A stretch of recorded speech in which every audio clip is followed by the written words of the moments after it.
Hello and welcome to the Thriller Zone, the 213th episode to be exact. I'm your host, Dave Temple, and today's episode is going to be a little bit different than our regular fare.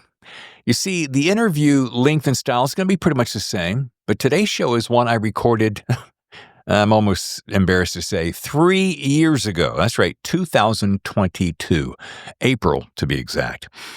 Now, why am I just airing it now? To be perfectly honest, I put it on the back burner to edit and air when the book dropped, but the book got delayed, the show got pushed to the back of the shelf, and sadly, it never aired. But I was cleaning out a hard drive yesterday, and I thought, you know what? What the heck? I ran across this. My guest is so incredibly charming and funny. The book is a hell of a read, and I thought, you know what? Why not air it today? So here you go. Please forgive the tardiness, but I think you'll get a kick out of this off the beaten path with the oh-so-funny, charming, and immensely talented Ashley Erwin right here on the Thriller Zone. Hello. Well, hello there. How are ya? Is this Ashley Erwin? This is Ashley Erwin, friend. How you doing? Good. It's a whole different look than the photograph I have of you. That's because this one just got done with a run, so I'm a little bit disheveled. Pardonnez-moi. I didn't know you speak French. You know, just a spit or two. Oh, man, it's so nice to meet you finally. It's wonderful to meet you as well. Thank you for your flexibility with kind of back and forth trying to find a date. So 100%. Yeah. As I'm teaching my wife to say, honey, you got to go 100%. It's 100%. 100%. There you go. Yeah. Yeah, I like that. She goes, it's 100%. Right? Like, no, honey, it's 100. Yeah. 100. Well, welcome to the Thriller Zone, young lady. Thank you. I'm tickled pink to be here. I can see that. Growing up, we had a front door like that. Oh, yeah? That's so? Nice little window, just tall enough to where people can't peek in, but just short enough to where you can give a look-see on who's knocking on the door. Uh-huh. We had that same fan pattern at the top, but we had one of those mail-through slots. So what I'd do is I'd go flip it open to see who's there. But 9 times out of 10, you're staring at somebody's crotch, which made a lot of people uncomfortable. I could, to each their own. Hey, I'd love to flash my book of Grit Black Blood, but We've misplaced it. It's in paper form right now. Yes. I am sorry we could not get that to you early. However, it's just going to make it all the more enticing for when you do get your hands on it and get to sink into that, as Ron likes to say, that thick-ass revival. That's what he likes to call it. A thick-ass revival? Yeah. I like that. It's a big honker of a book, for sure. Oh, good. Well, let's see, it's going to drop in November, yeah. November? So yeah, 23rd, I believe.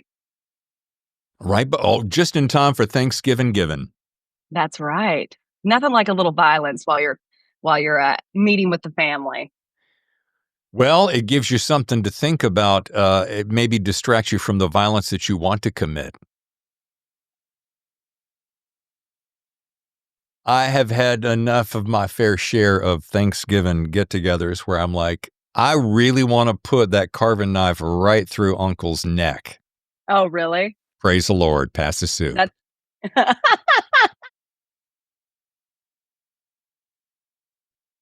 Well, I grew up as a PK in the South, so. Where in the South? North Carolina, Winston-Salem. That's right. I do remember that. There you go. Yeah. Is all your family still back there? They are scattered about, but they're mostly dead. And the other part is in Charlotte. Okay. Which is good as being dead. Okay. We've got strong feelings here. Didn't realize. I'll get a pat. Lay on the couch, sir. We'll go ahead and process this right quick. Let me get a notepad. Dr. Erwin, could you help me with something I've been dealing with for a while? I have actually. Now, see, this is funny. I just got off the phone with Bobby Matthews. I double stacked my day. So talking to Bobby and then talking to you is bringing out my Carolina accent, which is usually non-functioning. Okay. But I'm going to bring it out anyway. I mean, that's what happens when you kick it with Southerners. It just gets laid on thick. Yeah, and it's hilarious. I go home, which I'll be going home in a couple of months, and as soon as I get around my brother and sisters, within 15 minutes, we're slowing everything down. We're just we're stretching the end of words, and taking the ng off, and just putting a little n in a comma, and just because it's good that way. Yeah. It's nice to take your time when you talk sometimes. Bless my wife's heart, because she's from San Francisco, where everything's a little bit faster. Yeah, that's a good area up there. Now, before we get to Grit Black Blood, which I cannot wait to hear the meaning behind that title, I want to get to know you, Miss Sure. Buffont. That's like a pseudo Buffont, isn't it? I mean, I got a lot of hair, so it's just tangled up right now. We'll call it Buffont, messy bun, what have you. Messy bun has a whole nother connotation. But I want to know, what do you do for a day job? And two-part series, how does that influence your writing, as we just jump right into the thriller zone and get thrilled? Sure, sure. So I come from a hospitality background. I've been in the hospitality industry for about 21 years, and I'm currently in the whiskey business. So uh, it's wonderful because part of my job is to liaise stories around bourbon specifically, and curate experiences for guests, and then also to tell tell yarns, which has a lot of overlap, as you can imagine, within the creative forces of writing. So I'd say they go hand in hand to a certain degree. It's not, I rarely meet a stranger. Right. And so I can pretty much talk to anybody. I like to say that I'm nobody from nowhere, which means I can be anybody, anywhere. So the versatility of that, and being able to kick it with folks and talk to people from different areas, I cover quite a large territory, allows for a lot of interesting interactions that, of course, influence writing. You introduced me to, I'm going to massacre it, I'm afraid, Mhm. Angel Wings? Angels and Angel's Envy. I knew it was an angel. Okay, I get 50%. You did pretty good. Okay, Angel's Envy. That's whiskey. Bourbon. Okay, I'm writing this down. I'm a note taker. I want to get it right. I have not tried it yet, because I went and checked Bevmo hmm and one other place, and they didn't have it. Is this something specific to the South and or Southeast? No, not necessarily. You should be able to find it in Total Wines and whatnot. It's a premium finished bourbon. So it's in California, it shouldn't be a problem. California, interestingly enough, is the second largest uh, whiskey consuming state in the country. What? Yes, yeah, yeah. Flip a coin. Usually, it's like 1 to 3. So, uh, and down there, you're in San Diego, right? Yes, ma'am. All right. So, Total Wine, you shouldn't have. Do a little digging. You can go to angelsenvy.com. You can put in your zip code, and it will reference a local store or purveyor of goods in Okay. which you can go and procure that. Now, We're on Drizzly as well. can we spend a second on this? I mean, it's our show. We can do whatever the hell we want to, can't we? We can talk loosely about the category of bourbon, certainly, and we can talk loosely about whiskey. I think But that's what I'm getting at, is why I asked you specifically in an email correspondence when I found out that you were a rep of it. I said, "What is, in your opinion, the best?" And you said, "Oh, without a doubt, this one." So I just mhm. wanted to know, because I grew up Jack Daniels, in and around Jack Daniels, and then I've tried other brands of like Bullet and so forth. But what makes this one, in your opinion? And we'll get back to your story here in a second. But what makes that so? Well, it was crafted by a titan within the industry. It was the first secondary maturated bourbon to ever be introduced to the scene. So Japanese whiskey and Scotch whiskey have been doing it for quite some time. They've been introducing a secondary finishing to a product. So whether that is port finish, Madeira, wine, of the like, what it does is it rounds the mouthfeel to it. So Angel's Envy is a Kentucky straight bourbon whiskey finished in ruby port wine barrels, which gives it what I like to call liquid lace on the mouthfeel. It makes it palatable for those that are new to the scene and connoisseurs alike, and imbues a particular luxury within the mouthfeel. So that's why. It has a luxurious mouthfeel. You make it so sexy. Oh, I'm a wordsmith. We'll say that. I do have a question, and this was rolling around in my head as I was waiting to get online with you. If I had a listener who did not know, and there is going to be somebody who does not know what Southern pulp is, which is kind of one of your fortes, how would you describe it to the layman who said, don't know? Sure. So pulp is a derivative of crime or noir, more specifically. I think it deals with certain elements of an individual on the run, wrong person accused. There tends to be at times a dystopic and cynical outlook, or ever pervasive perspective at life, and not trusting necessarily anybody. Pulp lends its ear to a more exploitative thing. I write stories about people who do really bad things, and they tend to have a tinge of violence to them. I'm very fascinated by that. Anthropologically and culturally, why it is perhaps pervasive in certain areas and more so not. And I think it boils down to a couple of different elements on, you know, kind of getting into whether or not individuals come from hunters and gatherer troops, or whether or not it's a society that's based on honor, and usually in an area where socioeconomic the socioeconomic stratosphere is a little bit low and impoverished, it tends to be that it's more aligned with honor. So if honor is all you have, then when people start talking poorly about your name, you gotta do some things about it, because you don't got nothing else to lay your laurels on. So pulp in a large umbrella is just that. And some of those things aren't very nice, and that are said, and then some of those things that are done to defend said nice can get kind of nasty. Yeah, I'm not necessarily interested in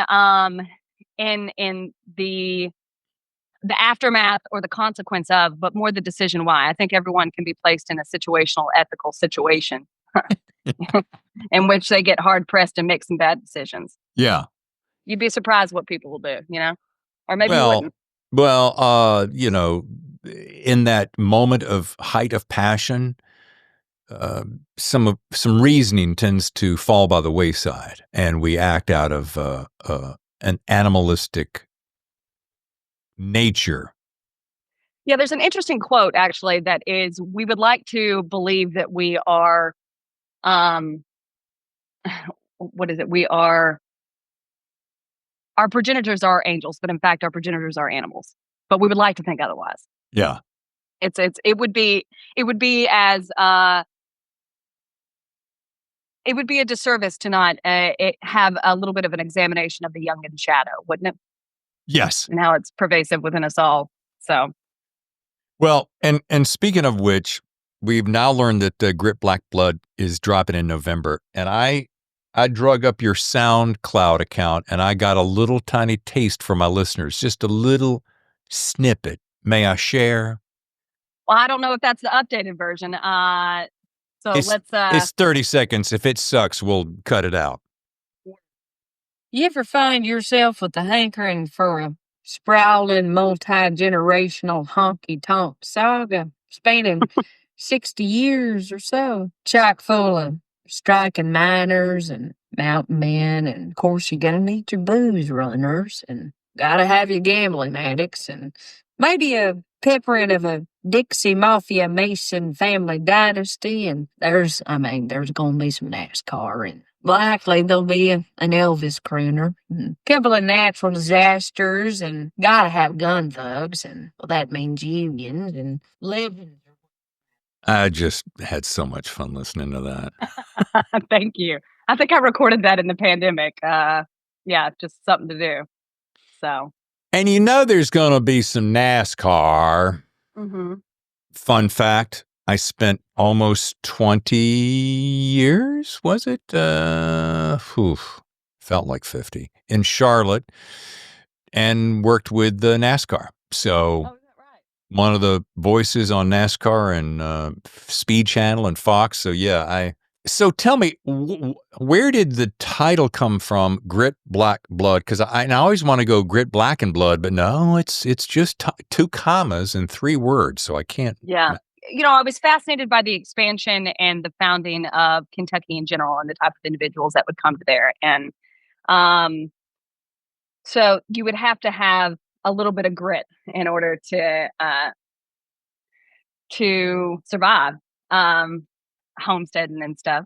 And then the black is in reference to coal, and the blood is in reference to blood violence. So there's nothing that that the historical aspect of Kentucky likes more than a blood feud. So, um, that was the inspiration for the title, and I think it speaks true to the sequences that are present within the book.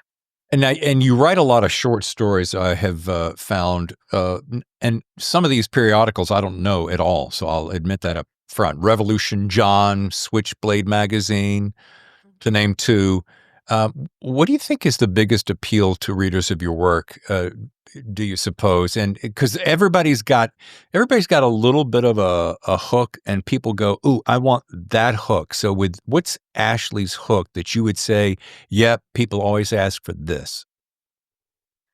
Well, I specialize in the reading of stories. So I travel around and I do Noir at the Bar series. So I've traveled internationally and done a couple of readings over there as well. So I think the particular draw is that you want to get in a room with me and you want to hear me read the work. I come from the tradition of telling stories around a fire, and the most animated storyteller gets the biggest pull off the moonshine jug, so to speak. And a lot of very animated and vivacious storytellers in my family. So I tell a story like my father told a story, like his brothers told a story, and I tell it within the particular draw that is prevalent to where my people come from, which is Eastern Kentucky. So I would say that it's kind of like punk rock. You got to be in the room. I people have told me that I have built quite a rapport. I just like to get up there and tell a story. I tend to build moments out from lasered in kind of bombastic everything in the kitchen sink that usually turns into a big old barn burner of a fight. That's usually what it is. I'm a character driven writer as opposed to plot. And I just kind of allow for that conduit to be open and the characters take me a certain place. And then they start to lead with usually a lot of bad decisions, which turns out to be a barrel of fun. Sure. And it's funny because as I was reading your samples that I got, that is the magic of your stuff. It is all character driven. I was talking to someone recently. I don't recall who it was because I talked to a lot of people, but we were talking about the fact that we get pulled into a story almost always by the characters. It's not the plot. Mm-hmm. You would think, we as writers go, "Oh, I've got to really work on the plot. The plot's got to be killer. The plot's got to do this and have these hooks and these red herrings and switchbacks and blah, blah, blah, blah." But really, at the end of the day, it's the characters, and it's how much we fall in love with them and or hate them and or love them and or want more of them. Yeah, no, I'm not writing a cozy, so it's you kind of, even if you detest the characters, you want to ride shotgun with them, Yeah. and see what they're going to get into. I would have I got a strong feeling that you'd do really well at stand up too. Well, I don't know about that, but I do appreciate it. I do enjoy it. I love to go watch people tell stories, and if they're funny, Well, they usually got me hooked. I was going to say, because basically what you're doing is you're telling stories that are ingested with this great sense of place and accent and memories, etc. So, I mean, that would be all up in your grill. I'll have to get a solid 5, and we'll circle back. Which does beg this question: how does a gal go from Eastern Kentucky to Los Angeles, which is where you live now, correct? Yes. So my people come from Eastern Kentucky, but I was born and raised in North Georgia, so about an hour north of Atlanta. I flipped a coin about 9 years ago. I was either going to go to LA or New York, and LA won won the thing. So sold the stuff, packed the car, drove the way, and then found my footing probably about year 4 in Los Angeles. It's a pretty great city, and then found your people, and then started to find your sense of place here. And then it wasn't until I think about I do quite a lot of traveling for the day gig, and so I was traveling back to Atlanta maybe 3 years ago, and I was in the Atlanta Hartsfield-Jackson airport, and I was like, "This is not my airport anymore." And I think that's when I really felt like I had kind of transitioned into um, uh, not necessarily a visiting Angelino, but more so with roots here. So I did 3 tours of duty in Los Angeles, and the first one I loved it because I had left, and I call it tours of duty because it takes a certain something special to live there. It isn't not necessarily as easy as one might think. I don't think. First time was, I lost a radio show in Chicago and just up and went. And then the other 2 times, I just made a choice to go back out and give it another shot. But it is, it is great. It works better if you have a little bit of money because it's not cheap. And it is really, and you made a really interesting point. It is great when you find that click. I don't want to call it a click. It's your group. Yeah. And once you do, it really you just slide right into it, and it really becomes kind of magical because then you feel like there's a sense of family when you could spend a lot of your time feeling alienated by the machine that everyone thinks. The machine of Hollywood is almost always it's always in your face. So if you don't work inside the machine, some would say, well, why live there? yeah, it's interesting. I mean, I think as with any area or any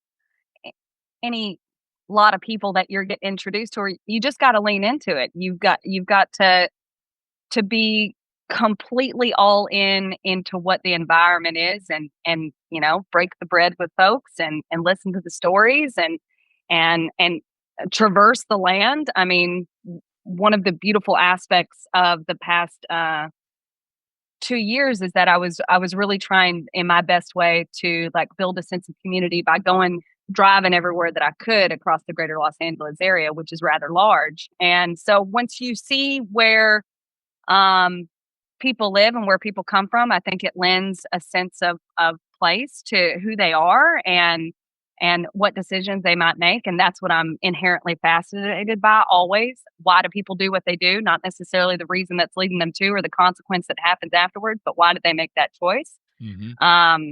And so yeah, once you find your people, it can be rather welcoming. But I think it's as with anything, if you're kind, and treat people with respect, you'll probably get it back. And so then you Yes. start building infrastructure. Do you find yourself listening? And I'm going to see if I can make sense out of this. So I'm a big fan of sitting in coffee shops, et cetera, and eavesdropping because it's where I get a lot of the ideas for characters. I mean, sure, I'm a nosy little fucker, but I'm also just I do it for exercise, for characters, so forth. Do you find it interesting to sit in and around Los Angeles, which is a whole different kind of vernacular than the Atlanta and or Kentucky, and imagine taking those characters and or those voices and spinning it into one of your stories? I mean, I spent 21 years behind slinging drinks behind a bar. So I mean, I've Yeah. seen it, I've heard it, I've experienced. I've acted many a times as priest, practitioner, therapist, and fight breaker upper. So like, I've seen people when they're at their highest and celebrating all of the wonderful things, and when they're at their lowest, and when they just need a little sense of communion at the bar. So I find that of course things lend themselves. Bombastic stories. I got a story about a lady with a chicken wing that you wouldn't believe, brother. Um, so yes, that lends itself. But I tend to write like for Grit Black Blood. A lot of it is based around historical events that happened.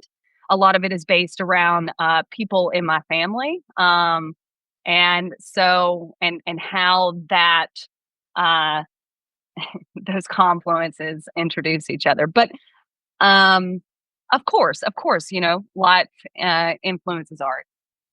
And I would think that some of the clients that you call on in your beverage business would be a bevy of entertainment. I mean, I suppose so. Yeah, I mean, I suppose so. Sure. I think the things that I write are a little bit more on the fringe. So I find that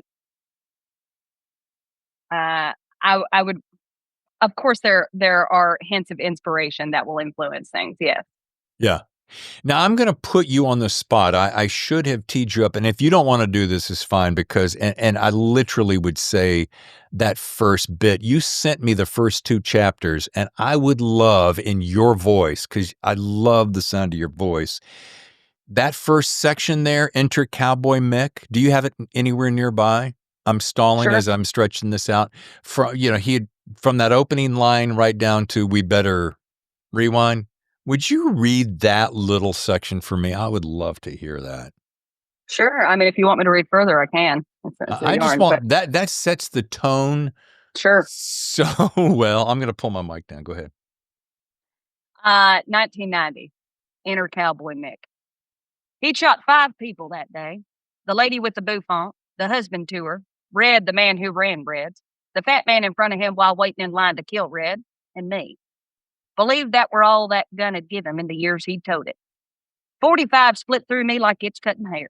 Sent me against the busted out cutlass next door with streams of red spurting out, settled over me in cold spikes fitted with flesh eaters as rodeo hands, the disease making way over every inch. Mick Fairchild were his name, that rusty motherfucker. Stood with a phone in one hand and a Ruger Blackhawk in the other, his feet planted on the peeling patch of throwaway roof that these shitholes always have. It had been 2 years since I'd seen him last, and "Morning, Mick," bubbled out a lot nicer than that fucker deserved. "Morning," he clipped that phone dropping from his shoulder. Oh, that's right, the phone. Well, we better rewind. You have such a lovely way with that. I tried to read it to myself. It didn't come out nearly as smoothly as you did. I think my favorite line is 45 split through me like it's cutting hair. Yeah. That's what a 45 will do. Yeah. Yeah, no doubt. Oh, do you have one? Sir, I would never be so bold as to lay out all my cards on the table now, would I? That wouldn't be very ladylike. No, it would not. Hey, before we get to rapid fire questions, which I've got a couple of doozies for you, I do want to ask 2 questions. Number 1, what's next for you? And then number 2, your best piece of writing advice. I ask all my authors this, whether you're going to go teach, you're going to go speak to some, 12-year-olds in a class, or you're going to speak at a university on people who are trying to learn the craft, or you're going to speak to people who are going, should I be a writer? That kind of a thing. So number 1 is what's coming up next for you. And number 2 is what's the best piece of advice? So, for the past 2.5 years, I've been working, which is interesting because I never thought that I would. I've been working on a television show. So I wrote that, and that's been a barrel of fun because it's not my medium and it's pushed me rather tediously. But it's made me a better writer. So I'm pretty tickled about that. I also got like a Southern Gothic novel called Kudzu Queen that I think I'm gonna put on the rails right quick. That'll be a fun one. Best piece of advice: sit in the chair and do the work. Rinse, do every day. I mean, that's just all there is to it. You gotta bleed, you gotta sweat, and you gotta have some tears and anxiety. You gotta put the work in. You can't talk about it. You gotta be about it. And I think that there is something that is ever, unfortunately, ever alluring about just posturing, but posturing don't pay the rent. So you got to put the work in. I am that is so very well put, and I'm amazed at some of my friends who still in the wings will say, you know what, I got this idea for a book. I cannot wait I'm going to write this. I'm going to start it. It's right there. I'm not sure exactly, but it's going to, and I'm like, well, why don't you just sit down and start it? I'm going to, when I get ready, I'm like, then you're not really a writer. I mean, Well, it's interesting because it's like if you just talk about it, then you don't have to affect change. And change is very hard because when you start to talk about change and grinding the axles to a certain degree and shaving seconds, like I like to call it, so that you can become your best, you got to do a lot of confrontation on that dead wood that's living inside of you, and yes. that's a rather intimidating thing. And also, you know, it's hard to extend your work. It's a intimate relationship. You're asking people to read something. Writing is so very different from anything else because I don't know, maybe it's not, but I think it is. People don't really understand how it weighs on you because they're not able to see anything until there's a tangible representation in the world. Like Grip Black Blood, I finished that 3 years ago and it took me 3 years to write. So I've got 6 years of distance from that. But no one's thinking about that. They're just thinking about, oh, you wrote a book. And they assume that I wrote it like last year and that, and here it is. And it's sold because people are, they want immediate results. Time for a little rapid fire questions. And this is not exactly particularly rapid. You suddenly find yourself caught up in the backwoods with a bunch of evil hooligans dead set on getting even for the moonshine racket you just interrupted by stashing all their goodies in the trunk of your 1960 bright pink Cadillac Eldorado. You know, the one with the big-ass fins on the back and a trunk the size of my grandma's living room. Now, what are the two things you sure are glad you thought ahead to bring with you in order to keep them howling dogs of men at bay as you and your partner ride off into the sunset? Well, a lighter and a blow dryer because I got enough hairspray in my hair to go ahead and light a big old flame to keep people at bay. Yeah. And I'm a true Southern lady, so I got it teased up, you know? Yeah. You did not let me down. All right. Good. I'm glad. Number 2, in that same car, along with that same sidekick, you're well across the country on your way back to Los Angeles, listening to the music wail on the stereo. Could be an 8-track, not sure. What is the soundtrack of that epic journey? Now, I can include up to 3 of your favorite artists. Anything Kitty Wells, of course, because we want to be appropriate to the Cadillac. But I'm going to go ahead and say, since we're talking hypotheticals, it's Metallica's Battery because we're about to lay acid on the floor. And let's go with, we got to have a crooner, don't we? You know what? No, I think I feel a little bit frisky. I'm gonna put the Bee Gees in there because I feel like there needs to be a little bit of sass and class, so we can really round out that ouvroir, if you will, that aesthetic. We got a lot of tears there. Dang, gum, that was good. Kitty Wells, Metallica, and Bee Gees. Yeah, sure. Did you see the Bee Gees documentary? I have not had the pleasure, but I should. Only one of the best documentaries you will ever see in your life. Part of that is Bee Gees fan, part of that is just dead gum. This is a good documentary. All right. Number 3, and finally, and super easy. Okay. You, my dear Ashley, you have just been invited to MC the 2023 Country Music Awards in Nash Vegas. I mean, come on now. Yeah. Are you putting a mention of intention out there? Is that what we're doing? The mention of intention. Praise the Lord, pass the soup. What will you wear? Oh. And who would you like to bring as your guest besides your man, and why? P.S. It can be anyone living or dead. So once again, 2023 Country Music Awards in Nash Vegas. What you gonna wear, and who would you like to bring as your guest? Anybody? Wearing rhinestones and leopard, no contest. Get out of town. Who am I bringing? Who's? Let's see here. Ooh. Take your time. There's no rush. It's gonna be good. I'm willing to wait as long as it Sam takes. Peckinpah.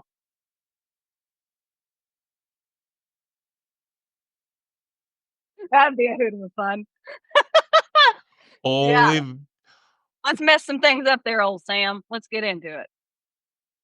Oh my God. And what would be great is if he were writing the bits in between as you were doing, you know. Right? You know. You do not disappoint, young lady. Thank you, sir. Thank you. Well, folks, if you'd like to know more, visit Ashley at ashley-erwin.com or follow her on the big bad blue Twitter bird at the same old Little Blonde Ninja, just like it sounds, but without the O in blonde. Thank you. As my grandmother used to say, that was some kind of fun. That was a good time. Yeah, it was a good time in a glass, for sure. Now, the book is going to drop in November, so there's going to be a little bit of celebrating in between now and then. But I cannot wait to get my hands on the aforementioned. How many pages did you say you made a mention of? It's pretty big. It's about 135,000 words or something. It's going to be a big old honker. As I said, it's a thick ass revival. It's a saga. We're talking about multiple generations. We're talking about things that are going to take time. We got characters in there called Hal Donahue. You don't want to meet him. Oh my God, but you want to at the same time. We got Cecil Doc Hodge, who's a real nasty one. We got the Whittle brothers who are coming over from Ireland with a whole bag of bad. And then we got the brothers that started off, Mick and Ronnie Fairchild, and they're a lot of interesting, if you will. So you want to live in it. Yeah. And we will. So the book again is Grit Black Blood. It's coming out in November. And Ashley Erwin, this has been absolutely a hoot and a half. Well, thank you so much for having me. It's so nice to meet you. I really appreciate you taking the time, and you've been a wonderful host and a good conversationalist. Thank you, sir. Your number one podcast for stories.